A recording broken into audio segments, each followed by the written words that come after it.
Hey guys, welcome back to World of Warships. Today we're taking a look at the Azuma. We're going over all these coal cruisers at the moment. Once we're through them, I will rank them all in the order I would personally get them in. But for today, we're taking a look at the Azuma. The Tier 9 Yoshino is essentially what you can play this ship as. It's very, very good at that kiting long-range HE spam roll. And if you remember, I had a pretty good time in Yoshino. I was surprised by it, actually, how much it fit the meta. Azuma is a little bit different, though. At this tier, we don't get the torpedoes, and we don't get the range. We also have a longer reload and worse armor. But these guns are still the 310mm guns with massive HE alpha and fire chance. Just that reduced range can be a little bit problematic in the super ship games you might get pulled up into. I had pretty good matchmaker though. For the most part, I was actually fighting against tier 8s and tier 9s, some tier 7 games, and a couple tier 10 and super ship games. But overall, I think tier 9 matchmaker is a little worse than it used to be. Back a few years ago, of course, we were playing tier 9s and facing mostly tier 9 matchmaker or even beating up on tier 7s a lot of the time. So that's something to be aware of with Azuma. The matchmaker is no longer as good as it once was. But this ship still fits into today's meta quite well. With this spotter plane, of course, we can get amazing range. And for this ship, I was taking Eye in the Sky, allowing us to get back to these spotter planes quicker, reducing that cooldown time by 50%. And I found that helped quite a bit. But the playstyle is very similar. Armor-wise, though, instead of 30mm, which again is not very good for Yoshino at tier 10, here we get 27mm of armor on our upper belt and deck. So any 406s now are going to overmatch us, and that makes it harder to push in. And we're getting fairly lucky that this North Carolina is only shooting high explosive at us, otherwise we'd be taking quite a bit more damage. Although Azuma does have one more party trick up its sleeve, and that is going to be the heal here. Notice I actually have all 5 heals on this ship, where Yoshino I was playing without Superintendent because I didn't feel like I needed it all the time. Well, Azuma takes a little more damage than Yoshino, and these heals are fast cooldown heals. So if you've seen the Massachusetts, Ohio, Georgia, I guess the Dutch cruisers get that fast cooldown heal as well. Well, Azuma also has that, so a 40-second cooldown on this heal is really nice. It helps this ship stay alive a lot, and you can use that HP to somewhat tank. You're not going to be bouncing shells, you're big enough that you're really not going to be dodging all that easily either, but you can tank through things using this extra healing. We'll take out this North Carolina and then move on with this match. This is going to be a really, really good one for us. Azuma guns are amazing. So if you can get yourself into the right positions on a flank, it's going to work out really, really well.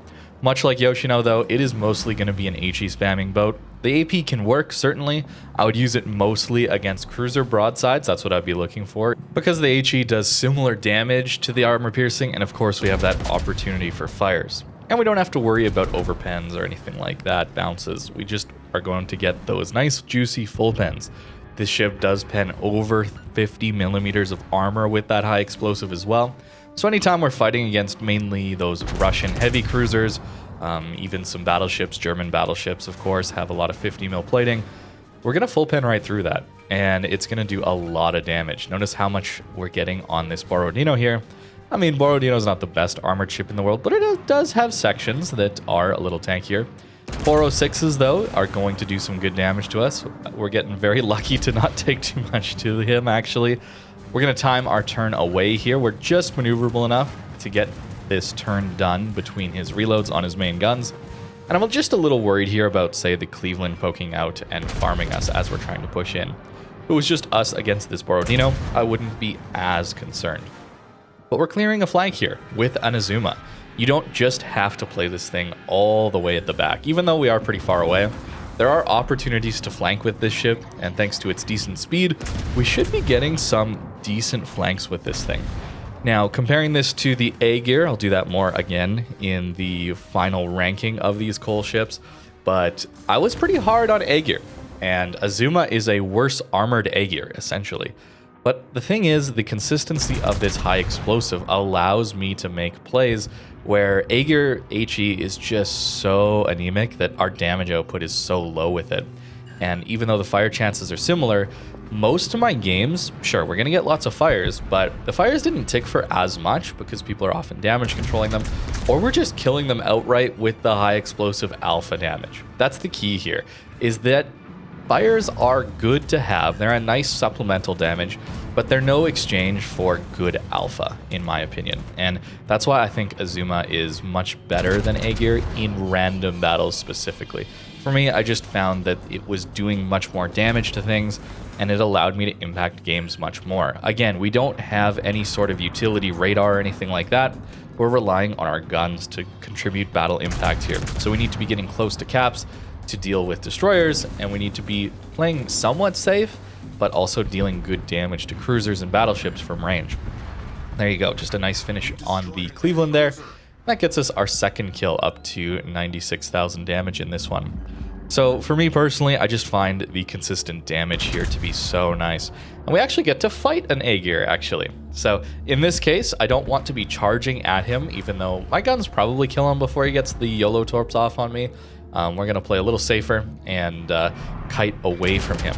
And he catches me at a bit of an awkward angle. I thought he would be pushing more towards the cap, not towards the spawn here. So fortunately for us, we don't take too much to that armor piercing. And now you're going to see the real difference here. If we're both angled and we're both relying on high explosive, it is really no contest. It's pretty one-sided for Azuma in this case. Of course, Aegir doesn't have to worry as much about battleship overmatch, and that is a great strength of it, as well as, like I mentioned, ranked battles, any sort of smaller game modes, Aegir is going to perform much better than an Azuma, because you have that opportunity to push in a little bit more. Trying out the AP here on his broadside, and we only get a few hits, so like 4,000 or 5,000 damage.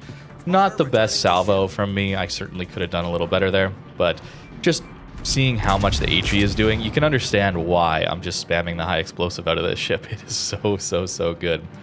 Hoping to get a fire here to keep him permanently lit, and we do, fortunately, so that should help us take him out. And yeah, the damage that we take is almost nothing here to his armor piercing. That's the key, is anytime there's things that aren't going to overmatch that 27 millimeters of armor, you can angle so well. The gun angles are excellent on this ship, and that double fire should finish off that Aegir actually. But the gun angles are quite good, and that allows you to play more aggressively when you're playing an Azuma like this. Now this game is pretty close here towards the end of things, so we're going to have to focus up and try and deal with this Synop and Hood.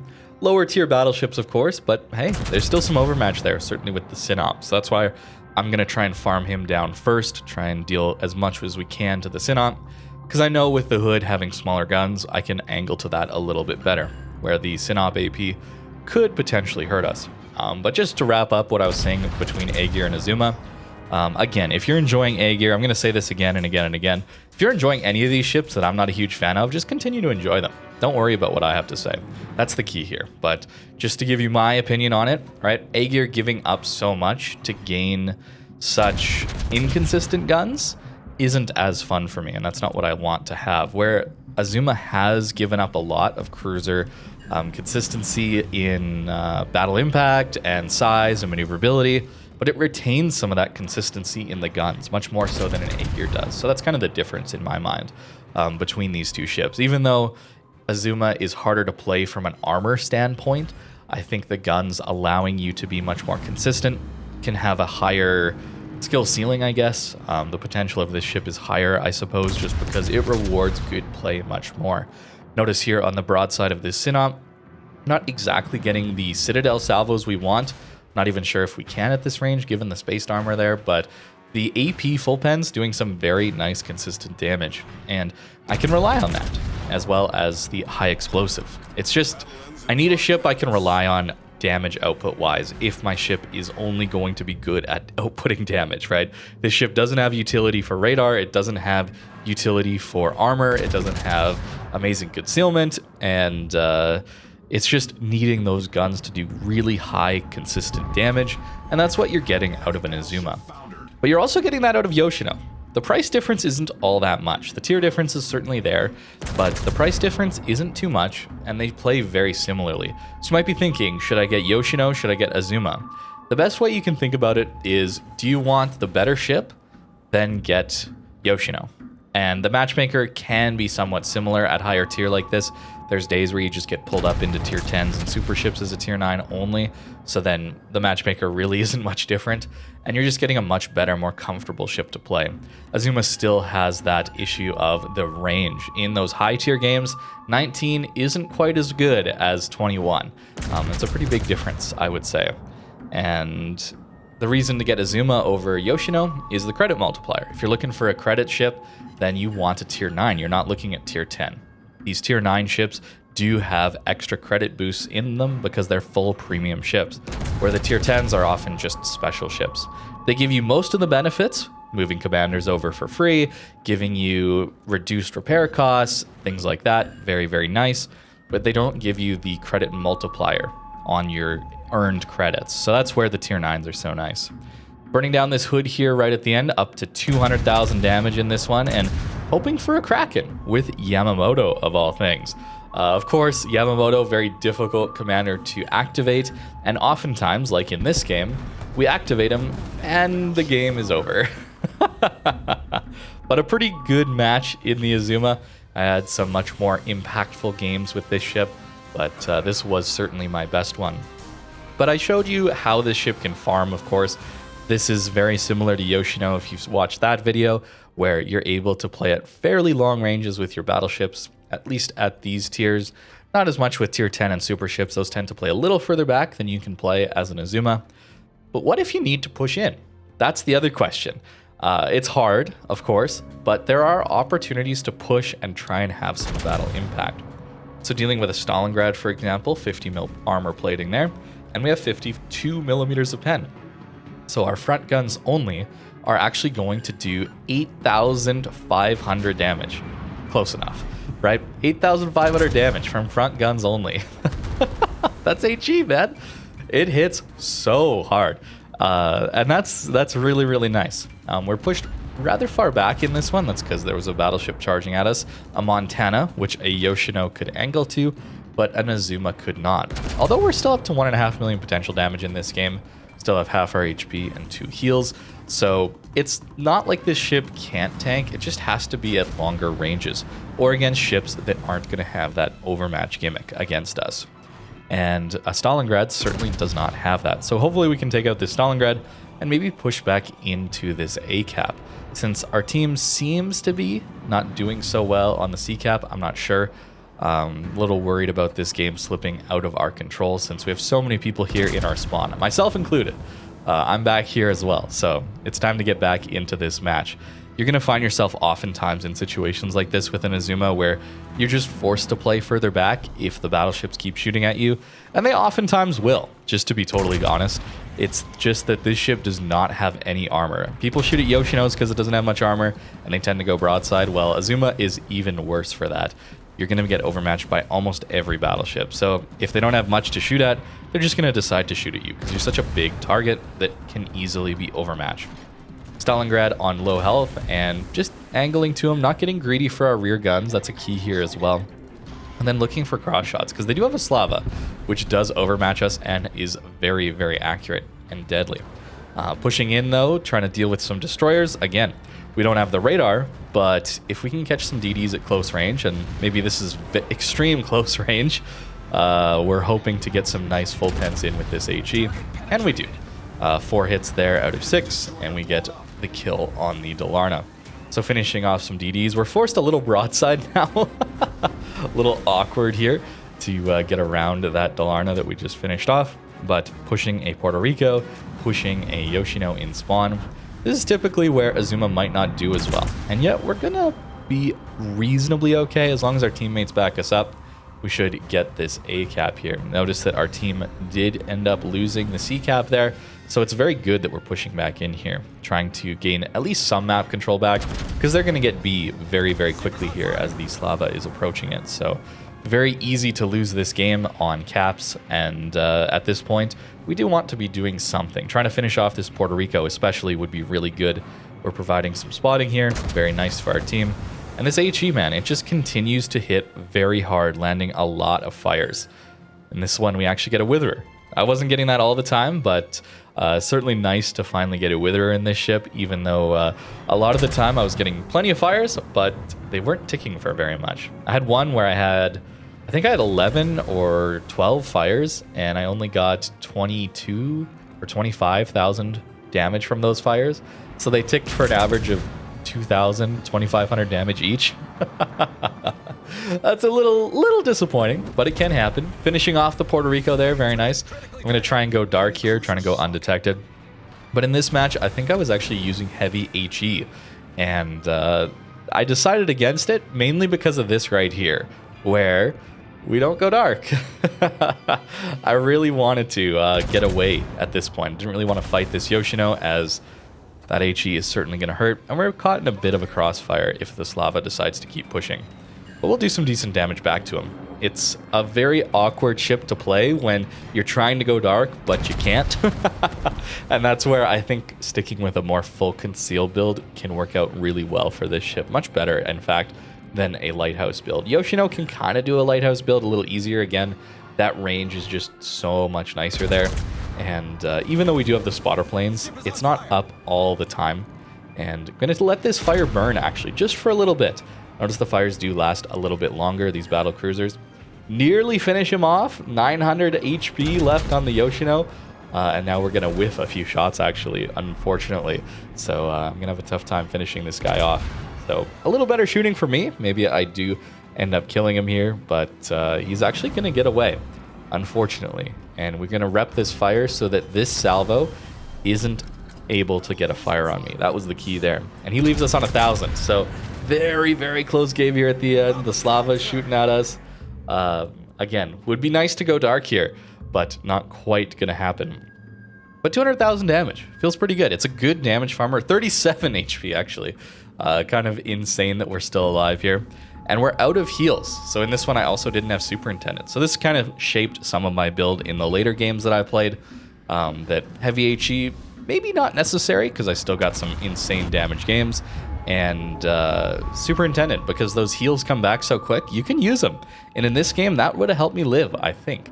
Plenty of options to help us out there, reducing our concealment, as well as giving us more healing there. And speaking of the build here, what I ended up with Azuma is a bit of a standard build, I think. I didn't really want to try too much with this one, but this seemed to work out quite well. The ship has slow turrets, which I haven't really talked about yet, but they're quite slow. So running the improved Grease the Gears here on Yamamoto is very nice. The AP is certainly worth using, so I want Gun Feeder for that, allowing us to swap over a little easier. Eye in the Sky is great. Demo Expert only giving us 1%. We already have 29% fire chance. Not that worthwhile. Consumables enhancements. Priority Target can be useful if you don't have the best awareness. It can help you, especially in a ship that people do want to shoot at because the armor is not so good. But I found Eye in the Sky to be really, really handy because this range here, 19.1, is good. It's really good. But as soon as you get those up tiers, especially super ships, everybody sits outside of 20, right? You're just barely not able to participate. So Eye in the Sky helps us out a ton in those games. Adrenaline Rush, always very useful. Superintendent here, again, this heal coming back so quickly is just so nice. So Superintendent gives us a lot of survivability there, as well as Survivability Expert. Getting us up over 60k HP is quite nice. Concealment Expert as well. 11.9 is very good, especially for guns of this caliber. And Top Grade Gunner, helping us out with reload a little bit here and there. That's kind of my one damage pickup. If you're able to be in ranked battles or any sort of smaller game modes where you can guarantee against your own tier, things like that, Outnumbered becomes excellent because you can proc it a lot easier. It's very difficult to get this one going in random battles, but in ranked brawls, anything like that, it becomes very, very good. And suddenly your accuracy feels excellent. Upgrades wise, again, very basic, very standard here. Going prop mod, not running steering gears just because, well, it's not great, but propulsion mod is just so required on a ship like this one where we don't really want to be going at full speed all the time because we'll just kite away and get out of range very quickly because it is a pretty quick ship. So we do want to be using some speed or throttle jockeying, that kind of thing. Always using our propulsion and using that to dodge some shells as well. Reload-wise, not bad. You could run range mod if you felt really uncomfortable, but 19 is very close to being perfect at these high tiers. Really, 20 kilometers, I would say, would be about right. So we're very close to that, and the extra spotter planes here will help out a ton with that. You can see the cooldown time, minute or 114 seconds there, so not quite 2 minutes, is decent. So you should be able to impact the games with that and not have the need to take range mod. Armor-wise, let's take a look. Yeah, 27, 25, and it's big, right? So you catch a lot of shells, especially when they overmatch 27, which a lot of ships do at this higher tier. Citadel-wise, we're going to be pretty large as well. Yeah, you're going to take a lot of damage. If you're broadside, you're going to take a lot of damage from overmatching battleships, so you want to be using that heal to hopefully deal with that a little bit. 38-second cooldown time helps a lot, and you're probably going to be playing a little further back. But again, these guns are very accurate, very consistent, and that's what I like about the Azuma. Nice bit of breath of fresh air, I suppose, after playing A-Gear, where I felt like I was not having the most consistent guns. Playing Azuma felt really, really good. Even though the armor was much worse, I feel like I can play around that a little bit easier. Like, this is just my personal opinions here about the ship. I feel like I can play around poorer armor more so than I can play around inconsistent guns. That's just kind of how I feel about it. But that's going to do it for today's video. Thank you very much for watching, and have a great rest of your day.